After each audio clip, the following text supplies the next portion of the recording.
വളരെ വിശാലവും മനോഹരവുമായ ഒരു പൂന്തോട്ടമുണ്ടായിരുന്നു. ആ പൂന്തോട്ടത്തിൽ എവിടെ നോക്കിയാലും വർണ്ണാഭമായ പൂക്കളും പച്ചപ്പാർന്ന മരങ്ങളും പാട്ടുപാടുന്ന പക്ഷികളും തുള്ളിച്ചാടുന്ന മുയലുകളും മനസ്സ് കവരുന്ന കാഴ്ചയായിരുന്നു. അതേ പൂന്തോട്ടത്തിൽ ചിണ്ടു എന്നു പേരുള്ള ഒരു ചെറിയ ശലഭപ്പുഴു താമസിച്ചിരുന്നു. ചിണ്ടു വളരെ ഉത്സാഹിയായിരുന്നു.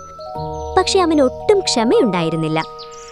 അവൻ എന്ത് ചിന്തിച്ചാലും അത് ഈ നിമിഷം തന്നെ നടക്കണമെന്ന് അവന് നിർബന്ധമായിരുന്നു. ഒരു പ്രഭാതത്തിൽ മഞ്ഞുതുള്ളികൾ തിളങ്ങുന്ന ഒരു പച്ചിലയിലൂടെ ചിണ്ടു പതുക്കെ ഇഴയുകയായിരുന്നു. ഇല കടിച്ചു തിന്നുന്നതിനിടയിൽ അവൻ മുകളിലേക്ക് നോക്കി. ആകാശത്ത് വർണ്ണാഭമായ പൂമ്പാറ്റക്കൂട്ടങ്ങൾ പറക്കുന്നുണ്ടായിരുന്നു. അവ പൂക്കളിൽ ഇരിക്കുന്നതും വായുവിൽ അഭ്യാസങ്ങൾ കാണിക്കുന്നതും കണ്ടപ്പോൾ ചിണ്ടുവിന്റെ മനസ്സ് വിഷമത്തിലായി. ഇവ എത്ര ഭംഗിയാണ് പറക്കുന്നത്. ഞാൻ ഈ ഇലയിൽ കിടന്ന് ഒരു ഒച്ചിനെ പോലെ ഇഴയുന്നു. പകൽ മുഴുവൻ ഇല തിന്നുകയും പതുക്കെ നടക്കുകയും ചെയ്യുക എനിക്ക് മടുത്തു. എനിക്കും ആകാശത്ത് പറക്കണം, മേഘങ്ങളെ തൊടണം. ഇപ്പോൾ ഈ നിമിഷം തന്നെ എനിക്ക് പറക്കണം. അപ്പോഴാണ് നീളമുള്ള ഒരു പുല്ല് കണ്ട് അവനൊരു ബുദ്ധി തോന്നിയത്.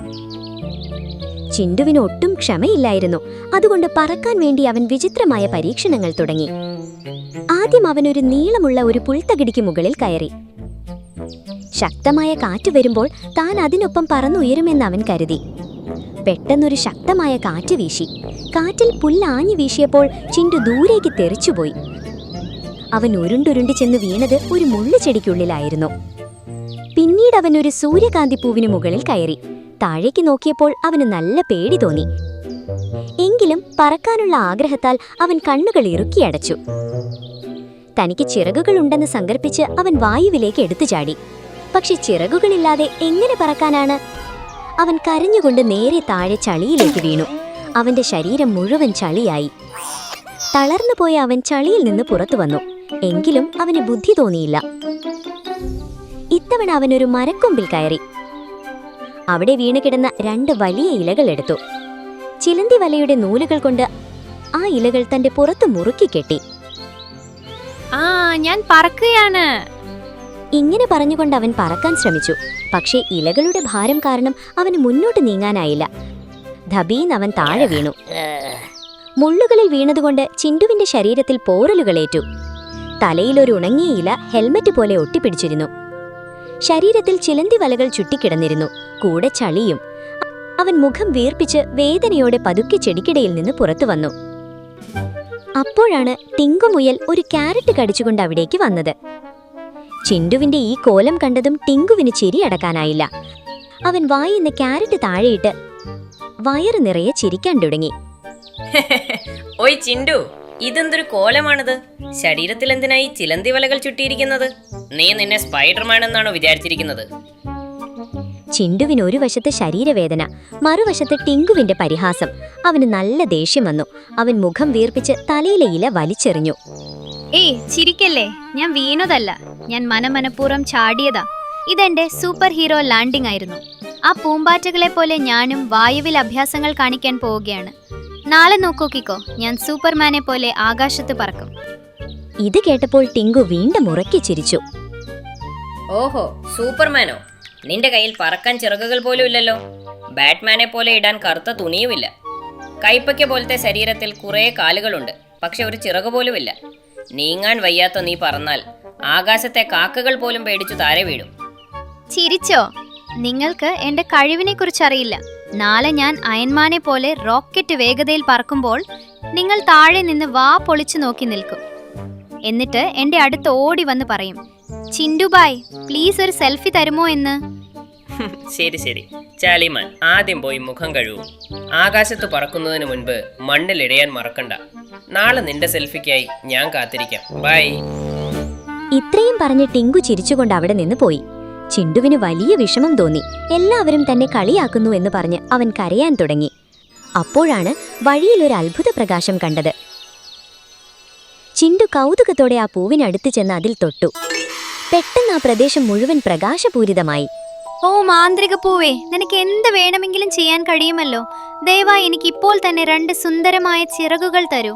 എനിക്ക് ഇന്ന് തന്നെ ആകാശത്തെ തൊടണം. എനിക്ക് ഈ പുഴുജീവിതം വേണ്ട. ധൃതി കാണിക്കല്ലേ ചിണ്ടു. പ്രകൃതിയിലൊന്നും പെട്ടെന്നു സംഭവിക്കില്ല. ഓരോ മനോഹരമായ മാറ്റത്തിനു പിന്നിലും ഒരു വലിയ രഹസ്യമുണ്ട്. ആ രഹസ്യത്തിൻ്റെ പേരാണ് ക്ഷമ. നിനക്ക് പറക്കണമെന്നുണ്ടെങ്കിൽ ശരിയായ സമയത്തിനായി കാത്തിരിക്കണം. സമയത്തിനായി ക്ഷമ. എന്തിൽ അത്ര ക്ഷമയൊന്നുമില്ല. നിനക്ക് എന്നെ സഹായിക്കാൻ കഴിയില്ല. അവൻ ദേഷ്യത്തോടെ അവിടെ നിന്ന് നടന്നുപോയി. എന്തു ചെയ്യണമെന്ന് ചിണ്ടുവിന് മനസ്സിലായില്ല. അവൻ കരഞ്ഞുകൊണ്ട് കാട്ടിലെ ഏറ്റവും ബുദ്ധിമാനായ വെട്ടുകിളയുടെ അടുത്തേക്ക് പോയി. വെട്ടുകിള ഒരു വലിയ പേരാലിന്റെ ചുവട്ടിൽ ശാന്തനായി ഇരിക്കുകയായിരുന്നു. മുത്തശ്ശ, എനിക്ക് പറക്കാൻ കഴിയുന്നില്ല. ഞാൻ എത്ര ശ്രമിച്ചിട്ടും ചിറകുകൾ വന്നില്ല. ആ പൂമ്പാറ്റകൾക്ക് മാത്രം എങ്ങനെ ചിറകുകൾ കിട്ടി? എനിക്കെന്തുകൊണ്ടില്ല? ദൈവം ഒട്ടും ശരിയല്ല. മുത്തശ്ശൻ പുഞ്ചിരിച്ചുകൊണ്ട് ചിണ്ടുവിനെ അടുത്തിരുത്തി. പാവം കുട്ടി, ആകാശത്തു പറക്കുന്ന എല്ലാ പൂമ്പാറ്റകളും ആദ്യം നിന്നെപ്പോലെ പുഴുക്കളായിരുന്നു. അവർക്ക് ചിറകുകൾ സൗജന്യമായി കിട്ടിയതല്ല ചിണ്ടു. സത്യാണോ? എന്നിട്ട് എനിക്കെന്താ ചിറകുകൾ വരാത്തത്? നിനക്ക് ആകാശത്ത് പറക്കണമെന്നുണ്ടെങ്കിൽ ആദ്യം ശാന്തനായിരിക്കാൻ പഠിക്കണം. നിനക്ക് ചുറ്റുമൊരു വീട് നിർമ്മിക്കണം. അതിനുള്ളിൽ കുറേ ദിവസം ക്ഷമയോടെ കഴിയണം. ആ ഇരുട്ടുമുറിക്കുള്ളിൽ വെച്ചാണ് നിന്റെ ഉള്ളിൽ മാറ്റങ്ങൾ സംഭവിക്കുന്നത്. എന്ത്? ഇരുട്ടുമുറിയിൽ ഒറ്റയ്ക്ക് കഴിയണമെന്നോ? എത്ര ദിവസം? മുത്തശ്ശ, എനിക്ക് ഒട്ടും ക്ഷമയില്ല. എനിക്ക് അവിടെ ഇരിക്കാൻ കഴിയില്ല. നീ ക്ഷമ കാണിച്ചില്ലെങ്കിൽ ജീവിതകാലം മുഴുവൻ ഇലകളിൽ ഇഴയുന്ന പുഴുവായി തന്നെ തുടരും. ക്ഷമ കാണിച്ചാൽ നിനക്കൊരു അത്ഭുതം കാണാം. തീരുമാനം നിന്റേതാണ് ചിണ്ടു. മുത്തശ്ശന്റെ വാക്കുകൾ ചിണ്ടുവിന്റെ ഹൃദയത്തിൽ തൊട്ടു. എന്ത് സംഭവിച്ചാലും പറന്നു കാണിക്കുമെന്ന് അവൻ ഉറപ്പിച്ചു. മുത്തശ്ശൻ പറഞ്ഞതനുസരിച്ച് അവനൊരു സുരക്ഷിതമായ ഇലയുടെ അടിയിലേക്ക് പോയി. സ്വന്തം വായിൽ നിന്ന് വരുന്ന പട്ടുനൂൽ കൊണ്ട് അവൻ ചുറ്റും ഒരു വെള്ള കൊക്കൂൺ നിർമ്മിച്ചു. കൊക്കൂണിനുള്ളിൽ നല്ല ഇരുട്ടും ഇടുങ്ങിയ സ്ഥലവുമായിരുന്നു. ആദ്യത്തെ 2 ദിവസം ചിണ്ടുവിന് വല്ലാത്ത അസ്വസ്ഥത തോന്നി. പുറത്തു ചാടാൻ തോന്നി. പക്ഷേ മുത്തശ്ശന്റെ വാക്കുകൾ ഓർത്ത് അവൻ അവിടെ തന്നെ നിന്നു. ദിവസങ്ങൾ കടന്നുപോയി. പുറത്ത് കാലാവസ്ഥ മാറുകയായിരുന്നു. ശക്തമായ കാറ്റും മഴയും വന്നു. കൊക്കൂൺ അങ്ങോട്ടും ഇങ്ങോട്ടും ആടി. പക്ഷേ ചിണ്ടു പേടിച്ചില്ല. കഠിനമായ വെയിൽ വന്നു. കൊക്കൂൺ ചൂടായി. എങ്കിലും ചിണ്ടു ക്ഷമയോടെ എല്ലാം സഹിച്ചു. തന്റെ ഉള്ളിൽ എന്തോ മാറ്റം സംഭവിക്കുന്നതായി അവന് തോന്നി. കൊക്കൂണിന്റെ ഇരുട്ടിൽ നിന്ന് പതുക്കെ ഒരു സുവർണ പ്രകാശം പുറത്തുവരാൻ തുടങ്ങി. കുറച്ചു ദിവസങ്ങൾ കൂടി കഴിഞ്ഞു. ഒരു സുന്ദരമായ പ്രഭാതത്തിൽ സൂര്യകിരണങ്ങൾ കൊക്കൂണിൽ പതിച്ചു. പെട്ടെന്ന് കൊക്കൂണിൽ നിന്ന് ഒരു കടക് ശബ്ദം കേട്ടു. കൊക്കൂൺ പതുക്കെ പൊട്ടാൻ തുടങ്ങി. ഉള്ളിൽ നിന്ന് ആദ്യം ഒരു കാലും പിന്നെ തലയും പുറത്തു വന്നു. ചിണ്ടു വലിയ കഷ്ടപ്പാടോടെ കൊക്കൂൺ കീറി പുറത്തു വന്നു. പക്ഷെ അവന്റെ ചിറകുകൾ അപ്പോഴും നനഞ്ഞതും മടങ്ങിയതുമായിരുന്നു. ചിണ്ടു പരിഭ്രമിച്ചില്ല. അവൻ വീണ്ടും ക്ഷമയോടെ കാത്തിരുന്നു. സൂര്യകിരണങ്ങളുടെ ചൂടേറ്റ് അവന്റെ ചിറകുകൾ ഉണങ്ങി. മടങ്ങിയ ചിറകുകൾ പതുക്കെ വിടരാൻ തുടങ്ങി. ചിണ്ടു തന്റെ ചിറകുകൾ 2-3 തവണ വിടർത്തി. അവന്റെ ശരീരത്തിന് നല്ല ഭാരം കുറഞ്ഞതുപോലെ തോന്നി. ആഞ്ഞു ചിറകടിച്ചതും അവൻ സർ എന്ന് വായുവിലേക്ക് പറന്നുയർന്നു. അവിടെ നിന്ന് അവൻ നേരെ ടിങ്കുവിന്റെ അടുത്തേക്ക് പോയി. പുല്ലിലിരുന്ന് ക്യാരറ്റ് കഴിക്കുന്ന ടിങ്കുവിന്റെ മുന്നിൽ വായുവിൽ ഒഴുകി നടക്കുന്ന അതീവ സുന്ദരമായ ഒരു നീല പൂമ്പാറ്റ വന്നു നിന്നു. അതിന്റെ ചിറകുകളുടെ ഭംഗി കണ്ട് ടിങ്കു അത്ഭുതപ്പെട്ടുപോയി. വാവ്, നീ എന്ത് സുന്ദരനാണ്. ഹലോ ടിങ്കു, എന്നെ മനസ്സിലായോ? ഞാൻ നിന്റെ ആ ചളിമാൻ ചിണ്ടു ആണ്. അപ്പോൾ ചിണ്ടു പുഞ്ചിരിച്ചുകൊണ്ട് പറഞ്ഞു. ഇത് കേട്ടതും ടിങ്കുവിന്റെ വായിൽ നിന്ന് ക്യാരറ്റ് താഴെ വീണു. എന്ത്, നീയോ? ഈ അത്ഭുതം എങ്ങനെ സംഭവിച്ചു? ചിണ്ടു അഹങ്കരിച്ചില്ല. പകരം വിനയത്തോടെ പറഞ്ഞു. ടിങ്കു, ഇതൊരു മാന്ത്രിക വിദ്യ അല്ല. ഞാൻ ആ ഇരുട്ടുമുറിയിൽ കുറേ ദിവസം അനങ്ങാതെ ഒന്നും കഴിക്കാതെ ക്ഷമയോടെ കാത്തിരുന്നു. ആ ക്ഷമയാണ് എനിക്ക് ഈ ചിറകുകൾ തന്നത്. ചിണ്ടുവിന്റെ വാക്ക് കേട്ടപ്പോൾ ടിങ്കുവിന് തന്റെ തെറ്റു മനസ്സിലായി. ചിണ്ടുവിനെ കളിയാക്കിയതിൽ അവന് നാണക്കേട് തോന്നി. ക്ഷമിക്ക് ചിണ്ടു, ഞാൻ നിന്നെ കളിയാക്കി. നിന്റെ ക്ഷമയെ ഞാൻ സമ്മതിച്ചിരിക്കുന്നു. നീ ശരിക്കും ഒരു സൂപ്പർ ഹീറോ തന്നെയാണ്. അതൊന്നും സാരമില്ല. അപ്പോൾ ഇനി നിനക്ക് എന്റെ സെൽഫി വേണോ?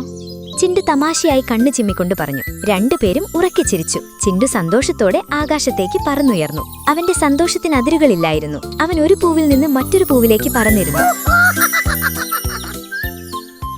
മറ്റു പൂമ്പാറ്റകളും ചിണ്ടുവിനെ സ്വാഗതം ചെയ്തു. പറന്ന് പറന്ന് അവൻ പേരാലിന്റെ ചുവട്ടിലെ മുത്തശ്ശന്റെ അടുത്തേക്ക് ചെന്നു. മുത്തശ്ശ, നിങ്ങൾ പറഞ്ഞത് അക്ഷരം പ്രതി ശരിയായിരുന്നു. ആ ഇരുട്ടുമുറിയിൽ ഞാൻ കാണിച്ച ക്ഷമയാണ് എനിക്ക് ഈ സുന്ദരമായ ചിറകുകൾ തന്നത്.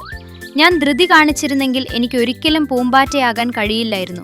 ഒത്തിരി നന്ദി മുത്തശ്ശ. മുത്തശ്ശൻ പുഞ്ചിരിച്ചുകൊണ്ട് ചിണ്ടുവിനെ അനുഗ്രഹിച്ചു. ചിണ്ടു വീണ്ടും നീലാകാശത്തിന്റെ ഉയരങ്ങളിലേക്ക് പറന്നുപോയി. അമിതമായ ധൃതി എപ്പോഴും ആപത്തിലേ നയിക്കൂ. ഏതു വലിയ കാര്യവും നടക്കാൻ സമയമെടുക്കും. ക്ഷമയോടെയുള്ള കാത്തിരിപ്പ് മാത്രമേ ജീവിതത്തിൽ അത്ഭുതകരമായ ഫലങ്ങൾ നൽകൂ.